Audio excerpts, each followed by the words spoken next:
Time is a very difficult thing to pin down. There's a famous saying of St. Augustine of Hippo, that when he was asked, what is time, he said, I know what it is, but when you ask me, I don't.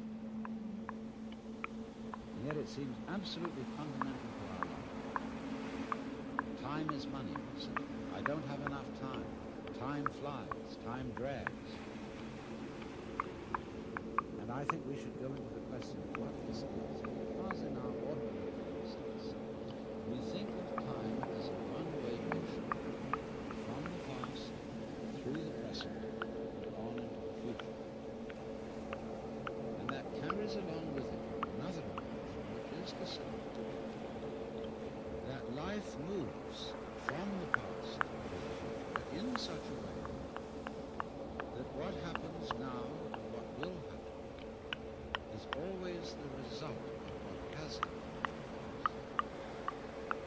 In other words, we seem to be driven along. You know, once upon a time it was fashionable in psychology for people to speak of man's and animals' instincts. That we have, for example, an instinct for survival, an instinct to make love, and so on. But nowadays that word has become unfashionable, and psychologists tend instead to use the word drives, and to speak of the need for food as a drive, the need for survival or for sex as drives. And that's a very significant word because it's brought out, isn't it, by people who feel driven. I must say personally, if I feel hungry, I don't feel driven.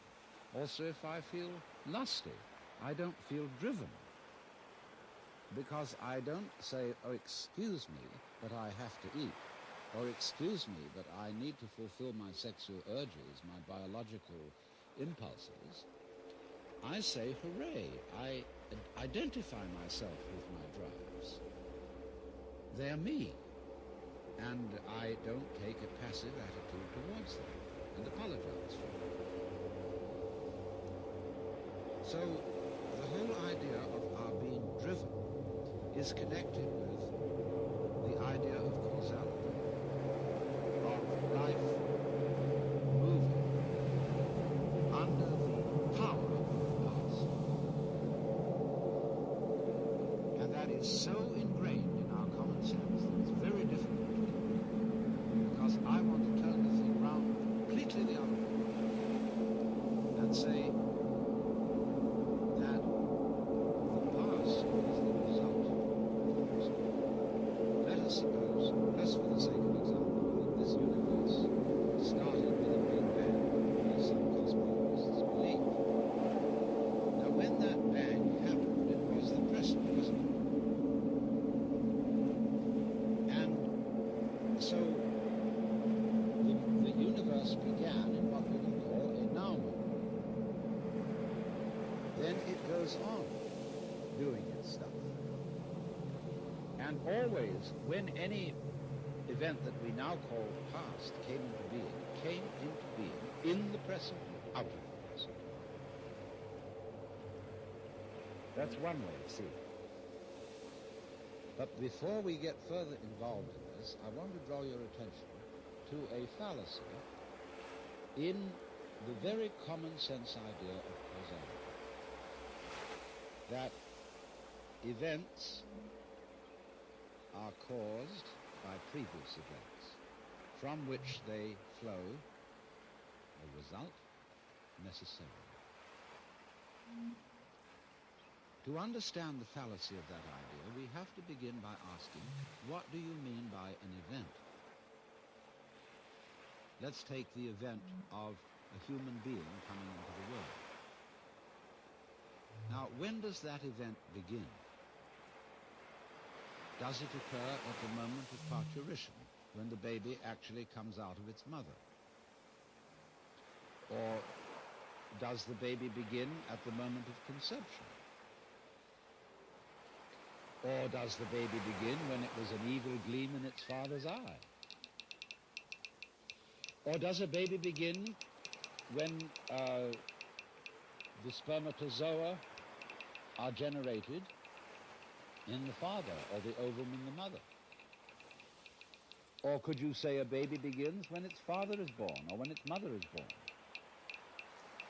All these things can be thought of as beginnings. But we decide, for purposes of legal registration, that a life begins at the moment of parturition. And that is a purely arbitrary decision.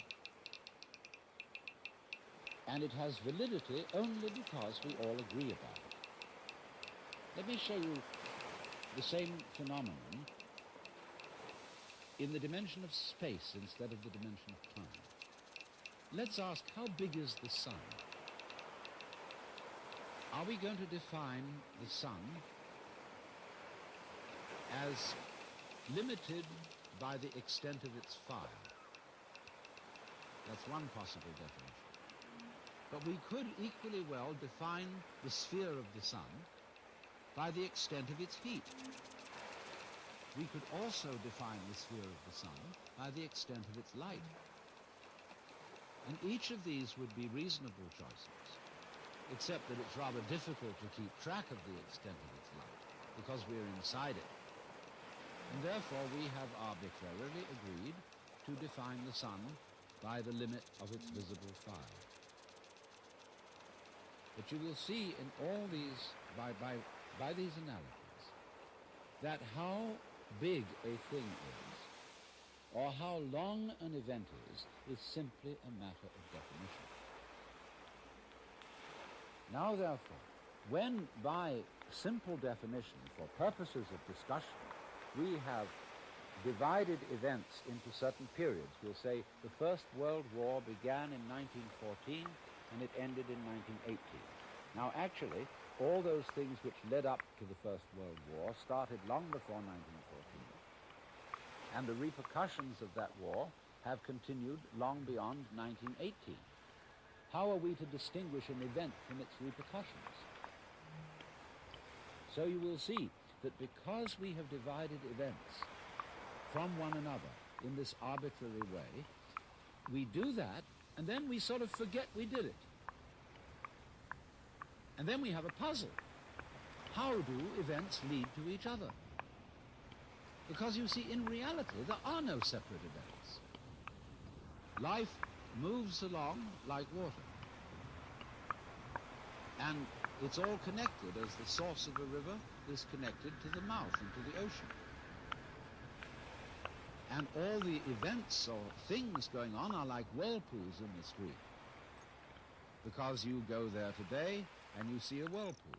You go there tomorrow and you see a whirlpool. But it isn't the same whirlpool because all the water is changing every second.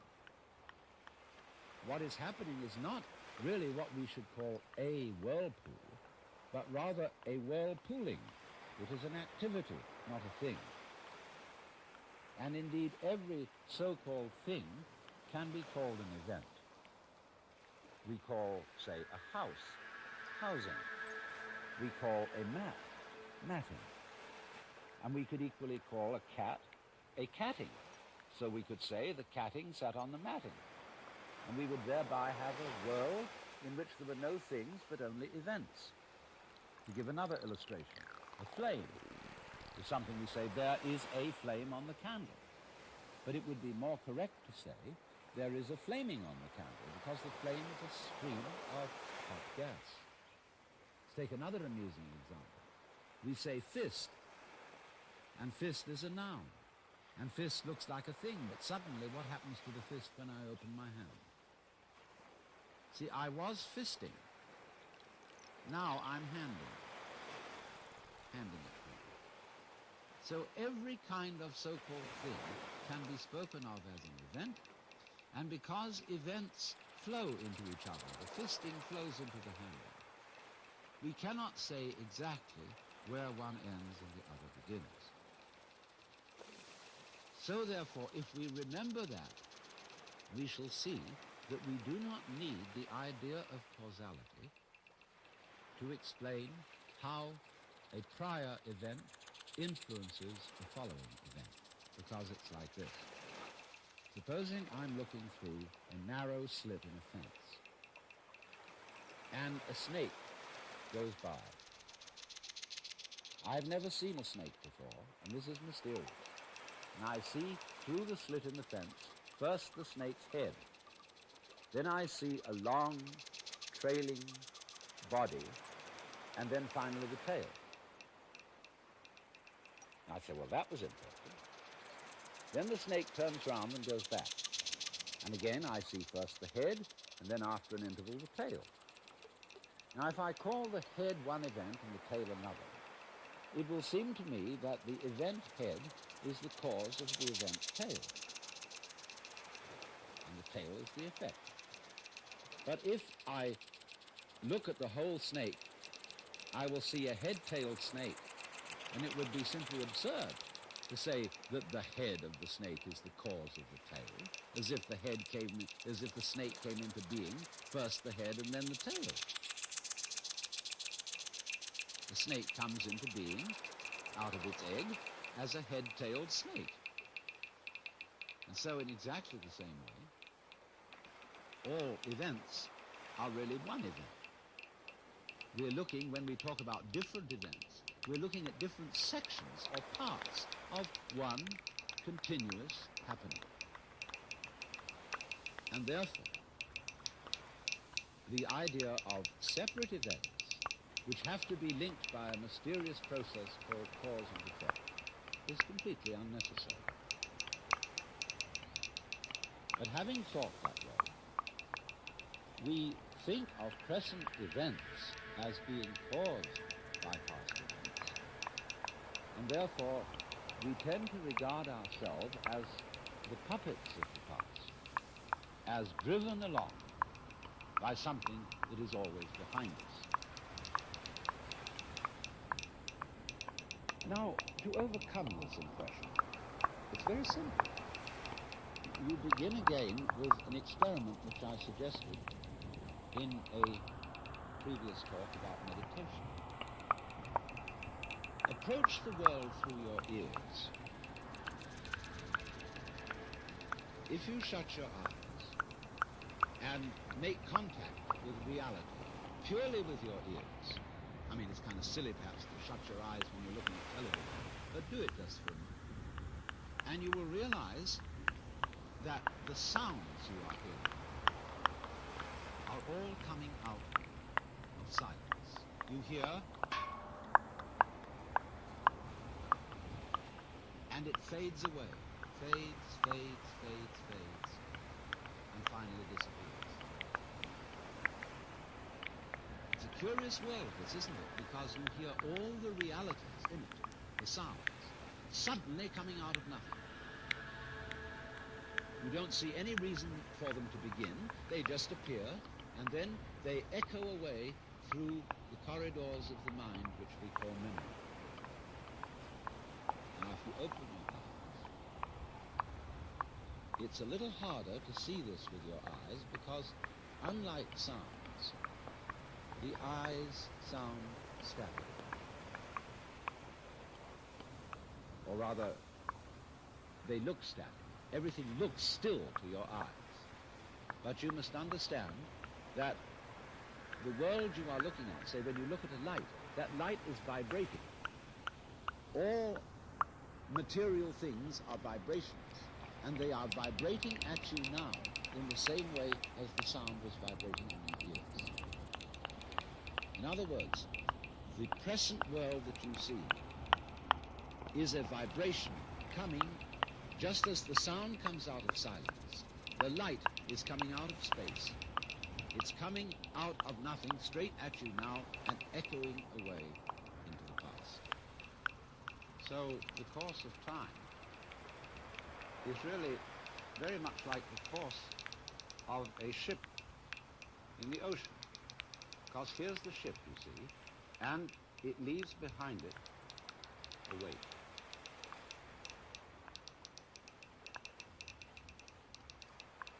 And the wake fades out, and that tells us where the ship has been, in just the same way as the past and our memory of the past tells us what we have done. But as we go back into the past, and we go back and back to prehistory and we use all kinds of instruments and scientific methods for detecting what happened, we eventually reach a point where all record of the past fades away in just the same way as the wake of the ship. Now, the important thing to remember in this illustration is that the wake doesn't drive the ship any more than the tail wags the dog.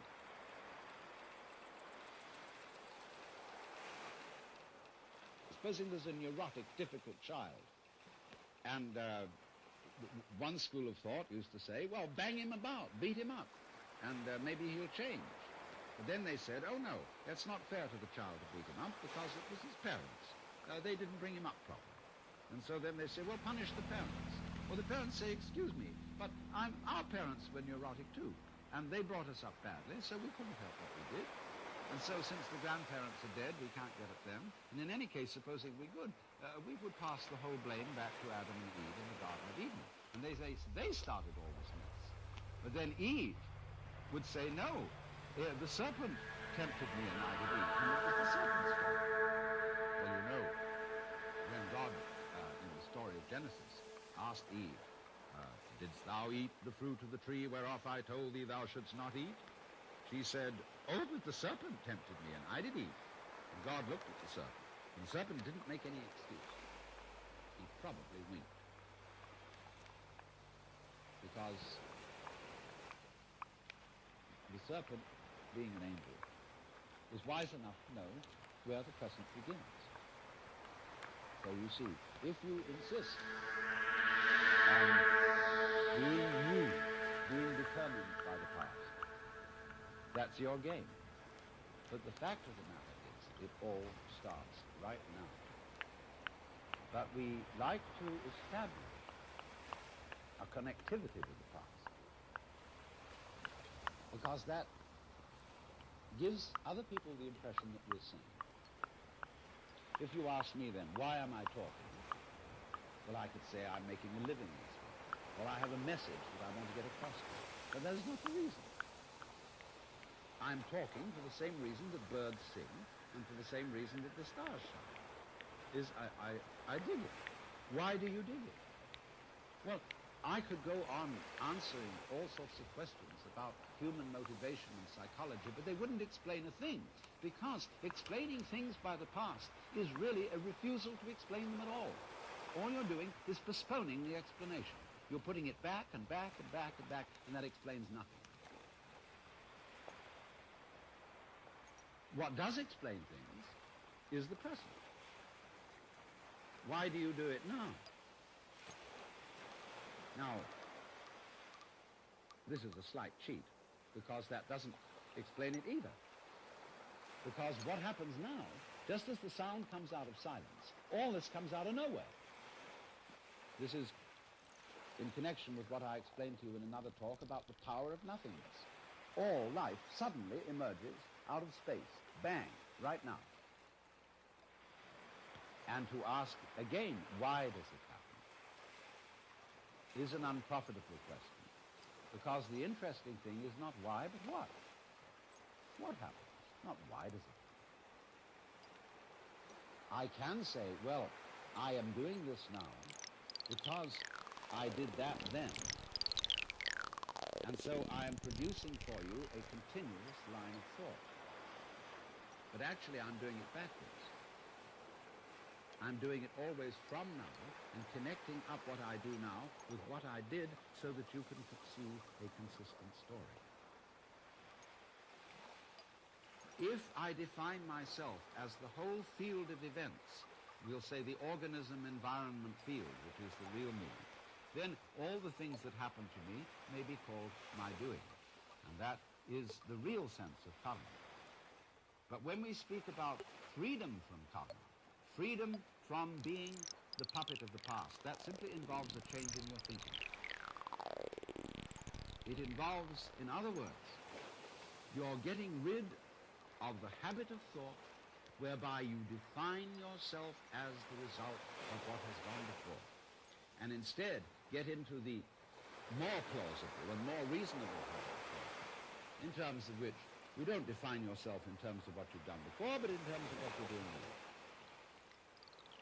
And that is liberation from the ridiculous situation of being a dog wagged by its tail.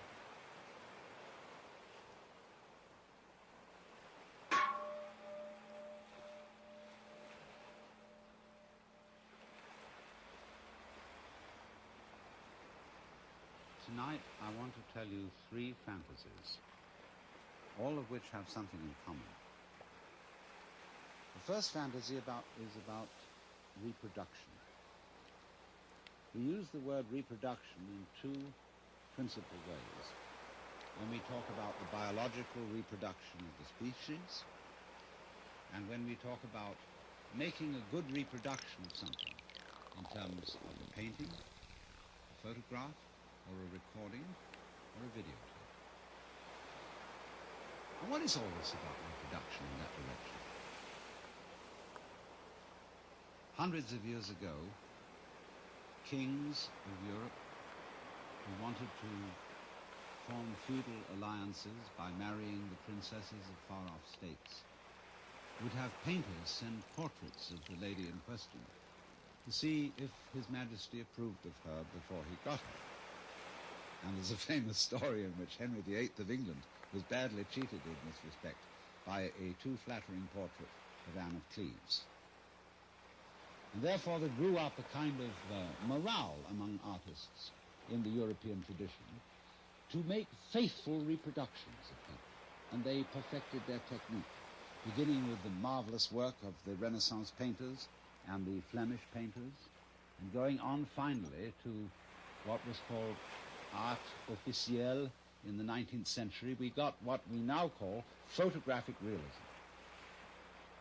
But then they said, isn't there some more scientific way of doing this?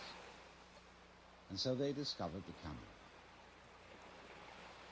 And first of all, there were, remember those brownish daguerreotypes? And people said, well, that is pretty. It really looks like Grandpa, doesn't it? And then they said, but several things missing. It isn't colored. So first of all, they tinted them. And then they said, well, it's real lifelike. But then they went on to say, but there are some people whose whole style of life, whose personality is in the way they move. And if you just take a static shot like that, the personality isn't there. It's the way they go. So they said, we've got to have some way of making people move. So they invented the movies. And I remember when the first movies came out, they were all going everybody was going, in a jerky way. Then they smoothed it out and they said, oh, that's real lifelike. But they said then, but there's another thing about reproducing people, which is that they talk. And a whole lot of their personality is in the voice. So can't we have them talking at the same time that they move? So they invented the talkies. And then to get it more lifelike still, they colored them. They said, wow, now we're really getting somewhere. Then, to make it even more real, they put it in 3D. And you had to wear sort of spectacles over your face to see it that way. But then they went on to say, why is it that every time we want to see one of these things, we have to go down to the center of town? Can't we have it all at home? And so television came out. And in television, they first of all started out with black and white, and it was kind of like Robert Benchley once described the cuts in French newspapers as all looking as if they'd been made on bread. Well, that was television in a certain period. And then they improved it, and then they colored it, and that's where we are now. Not quite. Because somebody has come out with the thing that we shall all be seeing soon, which is the hologram. A television image produced by laser beams, where you see a three-dimensional figure out in the air in front of you. You say, isn't that marvelous? And then, but of course, when you go up to it and you put your hand on it, your hand goes right through it. You can't touch it. And you see, that was always the trouble with television. because you look at whatever you're seeing behind a screen. It's intangible, it doesn't smell, and it won't relate to you. So these are further problems to be solved in the techniques of electronic reproduction. And they'll do it. They'll first of all manage a way in which the electronic emission sources can solidify and make the air vibrate so that you go up and you'll touch the figure and you won't be able to push your hand through it because the air will be going faster than your hand. Imagine that. You can actually, if there's a beautiful dancer on the television, you'll be able to go up and embrace her. But she won't know you're there. And she won't respond to it. And you'll say, well, that's not very lifelike. Just as they once said, if the photograph doesn't move, it's not very lifelike. If it doesn't talk, it's not very lifelike. They'll next say, if the reproduction in 3 dimensions solid doesn't respond, it's not very lifelike. So they'll have to figure out a technique for doing that. What will they do? Well, I tell you. Sitting in your home, where you're watching the scene on a kind of stage, not on the screen, there'll be a TV camera observing you. And that TV camera will report back everything you do into a computer. And the computer will so manage each bit of information. That's to say, each tiny little granule unit of information going into the image that you're looking at, that it will immediately decide what is the appropriate response to the approach that you are making to the image. Won't that be cool? You know, she may slap you in the face, and she may kiss you. You never know. But then, to say, now, this is still not really the kind of reproduction we wanted. What we wanted when we looked at the scene is to be able to identify with one of the characters. We wanted to not just watch the drama that's being performed on the stage in front of us, but actually get into it. And so we want to be wired in with electrodes on the brain so that we will actually feel the emotions of the people acting on the stage. And so eventually we will get absolutely perfect reproduction. And we will be able to see that image so vividly that we shall become it. And so the question arises, could that be where we are already? Are we a reproduction which over the centuries of evolution has worked out to be a replica of something else that was going on? And we are where we always were? Now the next fantasy concerns the idea that every living being thinks it's human. And that means a plant, a worm, a virus, a bacterium, a fruit fly, a hippopotamus, a giraffe, a rabbit.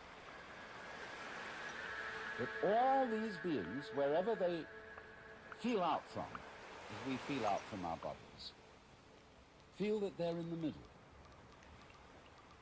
That is to say, wherever you look, you turn your head around, and you feel you're in the middle of the world. You feel you're the center. And a rabbit, or a fruit fly, feels that it is a center. And it has around it a company of associates who look like it. And therefore, this creature knows that these are the right people, just as we know when we look at human beings.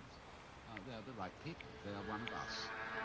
And of course, we have to make distinctions, because you never really know that you are you, and that you are really in the right place, unless you can contrast yourself with some other people who are, after all, not quite in the right place, and some other people who are very much in the wrong place.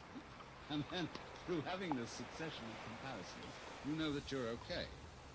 Well, the insect has exactly the same arrangement. Well, you say, well, insects and things like fishes, they don't have any culture? What do you mean, fishes being civilized and being entitled to consider themselves as humans? Well, let me put the argument from the fish's point of view. Fishes say, human beings are a mess. Look what they do. They can't exist without cluttering themselves and carrying around all kinds of things outside their bodies.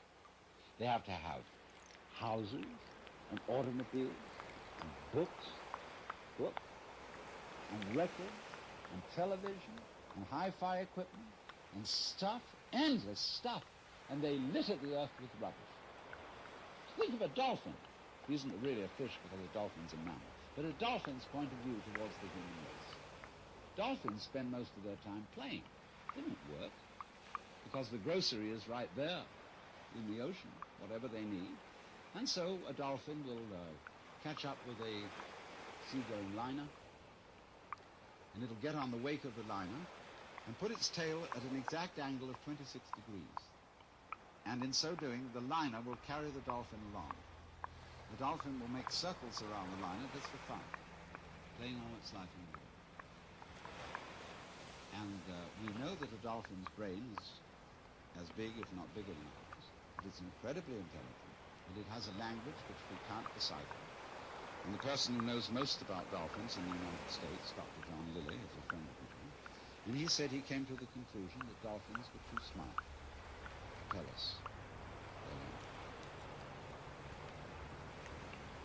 So he abandoned this project. He said he would no longer keep such a highly civilized being in the concentration camp of the zoo, and that it should go back to the ocean.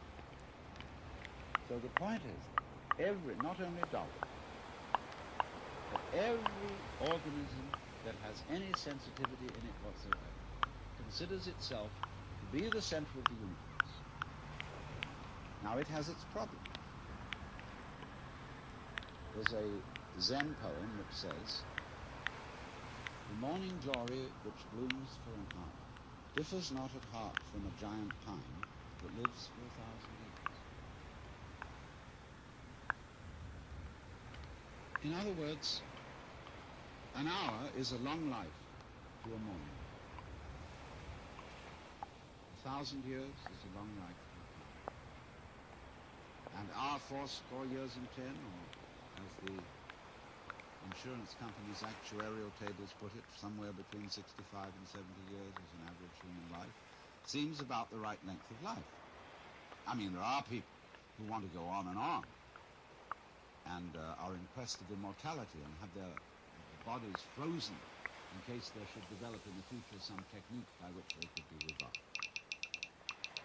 But I really don't go for that, because nature has mercifully arranged the principle of forgettery as well as the principle of memory.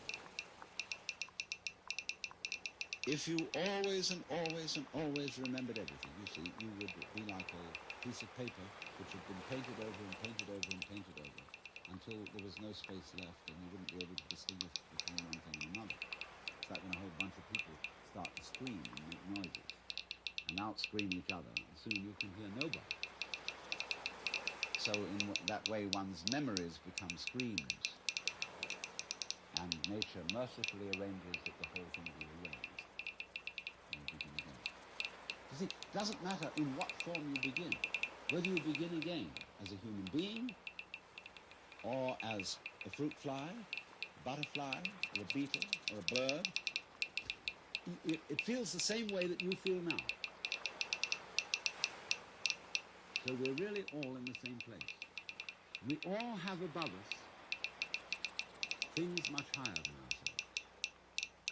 And we all have below us things that we feel are much lower than ourselves, just as there are things out there on the left and things out there on the right, and things in front and things behind. Because you're the middle. You're the middle everywhere, always.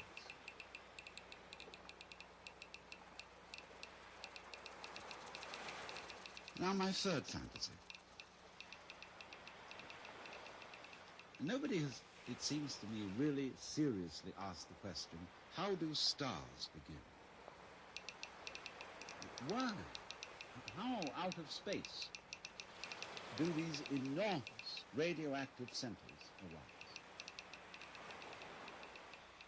Well, I'm going to solve this problem on the principle of the egg and the hen. Because it is said, a chicken is one egg's way of becoming other eggs. And if you've understood my second fantasy, you will see how that could be true. Now let's suppose then that a planet is one star's way of becoming another star. You know, stars, when they explode, they send a lot of goo out into space. And some of this goo solidifies into balls which get in orbit and spin around the star. And in one chance in 1,000 maybe, one of those balls will become like the planet Earth. And slowly upon it will arise what some people might call a disease called the bacteria of intelligent life. And they have a notion, these things that we call alive, that they ought to go on. And, you know, they have a fixed idea in their heads that they should keep on doing whatever it is they're doing, and they should always be doing it better. So they divide themselves into different species, and these species compete with each other in order to, as it were, flex their muscles and get better and better at whatever it is they are. And they go on doing this until one species really establishes itself as top species in the particular area on the particular planet. As we, human beings, Homo sapiens, have established ourselves as top species on Earth, whatever top means. Well then, when we have a little leisure and don't have to spend all our time finding food to put into our mouth, we start asking questions. And we look around at each other and everything and say, what is this? I mean, what's going on here? Well, some people say, that's a stupid question to ask. Why don't you just go on doing your work? Go hunting, go farming, go doing your business. They say, no, there are higher things. And so they create a special class of people who are in India called Brahmins, among us, philosophers, scientists, theologians, thinkers. And they go into this question, and they're allowed to stop farming, to stop hunting, to stop mining, to stop scrubbing floors, and to go to very special places called universities, where they can sit around and think about what is going on. They think about it. First of all, they do what they call philosophy, which is they try to say what it means. What does the word be? What does the word exist mean? What do we mean when we say we're here? Well, they find they can't discuss that very far, because the word stops meaning anything. It sort of becomes a noise. They say, no, we're not really getting to the point. What we've got to do is, instead of thinking all the time and just theorizing and talking words about what's going on, we've got to investigate it experimentally. We've somehow got to look into this stuff that we call reality, the material world, and find out what it is. So they start chopping it up. They go into flowers and they chop up the seeds, and they look into the middle of the seeds. They find something there, and then they have to get a magnifying glass and look in on that. You get smaller and smaller and smaller. And they reason they must eventually come to some particle called an atom. In Greek, atom means atomos, non-cuttable, that you can't split any further. So they come down to the atomos, that than which there is no whicher, they thought. But then they found they could split that atom. They could find the electron, the positron, the meson, etc., etc., etc., forever.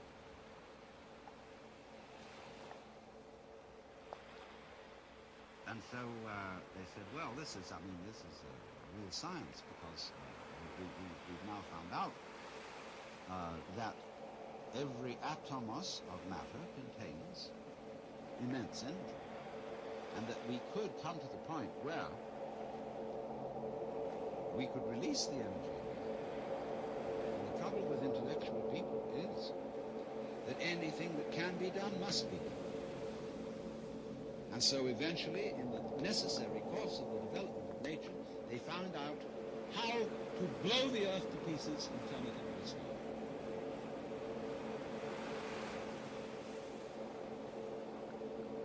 So, that may be, you see, how stars originate. They have planets, like the chickens and eggs. And the eggs burst and turn into chickens. And planets burst through the agency of intelligent life and turn into stars, which throw out other mud balls, which some of which stand a reasonable chance, about as reasonable chance as, say, any male spermatozoon stands when it enters the female womb of becoming a baby. 1 in a million. And those spermatozoa are in exactly the same position as the planets and the stars. Now, I tell you, this is a fantasy. But you may ask me, isn't it a rather unpleasant fantasy? Aren't things going the wrong way, the wrong direction? In other words, if the whole point of life, I mean, this tender biological substance with all its tubes and filaments and nerves, which is so very sensitive, if all this is to end up in fire, into an absolute blaze of light, don't we say, oh, what a shame? You don't, is that the way it ends?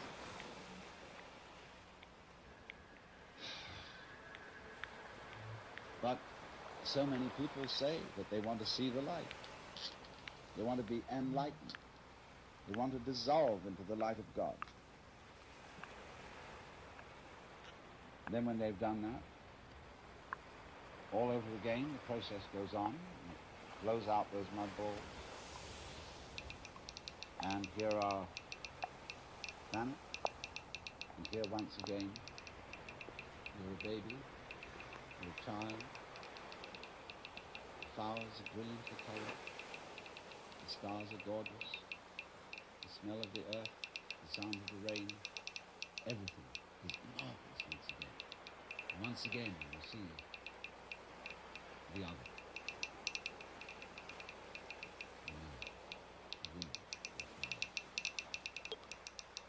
As if it had never happened before. As it goes on, it gets more and more intense. All the problems get more and more problematic. And you find you're wrestling with something you can't control. You've got to control it, but you absolutely can't control it, like all the problems of the world at the present time. The whole scene is completely out. And we feel we're going to our doom. Because we're going once again towards the birth of us, which is the most creative thing there is. Now, if you think about this, you see, I put forward 3 fantasies, all of which have a cyclic quality. We reproduce, not only biologically, but we reproduce artistically, technically. So, just for a moment, I want to put in an aside about biological. See, when I think back to my grandfather, whom I knew fairly well, he was, when I was a little boy, he was something extraordinarily impressive. He looked like King Edward VII. He was a very, very elegant man, with a little goatee beard. He didn't have sideburns like this, and he had shorter hair. Very elegant fellow, that's beautiful. And I thought, you know, he was the very image of God. Now here I am, the same age as he was when I first knew him. And I have 5 grandchildren. And I'm sort of no longer impressed by grandfathers. You know, here I am. I'm one of them too. And this is the same idea, you see, of the Ram.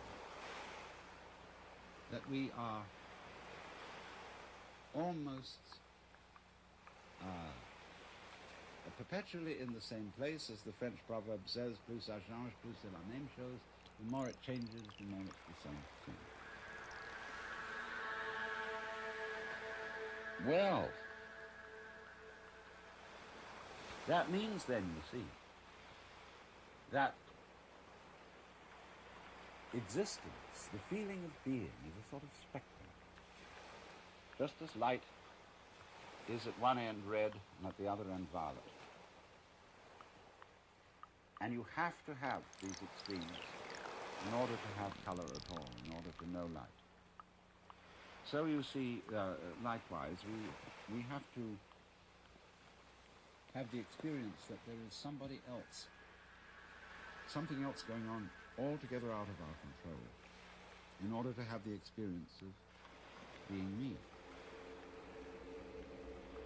And so in order to feel good, to feel that life is worthwhile, that existence is worth going on, in order to bring out that feeling, just as the red brings out the violet, there has to be in the back of our minds, maybe very far away, the comprehension that there is something that could happen that absolutely mustn't happen, that is the horrors, that is the screaming nimis at the end of the line.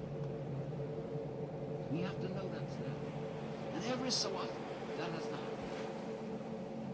Because if there isn't the experience that we go through, called the screaming nimis at the end of the line, where everything has gone wrong, like just before he died, the British novelist Arnold Bennett said, "I feel somehow that everything's absolutely wrong." Hmm?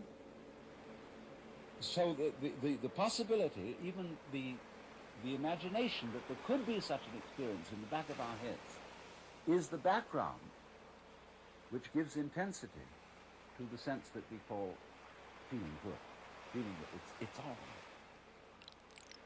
It's all right. So, if you understand that, you see that really and truly you're always in the same case. Just as every creature thinks it's a human being. And as just every being turns out to be a reproduction by some interesting technology, whether it's electronic or biological, makes very little difference. And just as it may be, I don't know, planets are stars' ways of becoming other stars, and so on, and so on, and so on. But the moral is, you're always in the same place. And what is that place?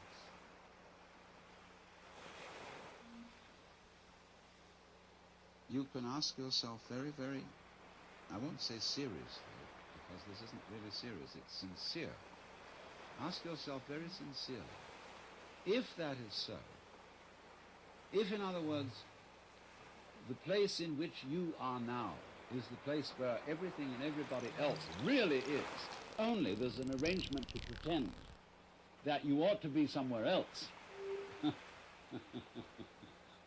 So the place where you are is the place where you're always pretending you ought to be somewhere else. And this is the nature of life. This is the pulse.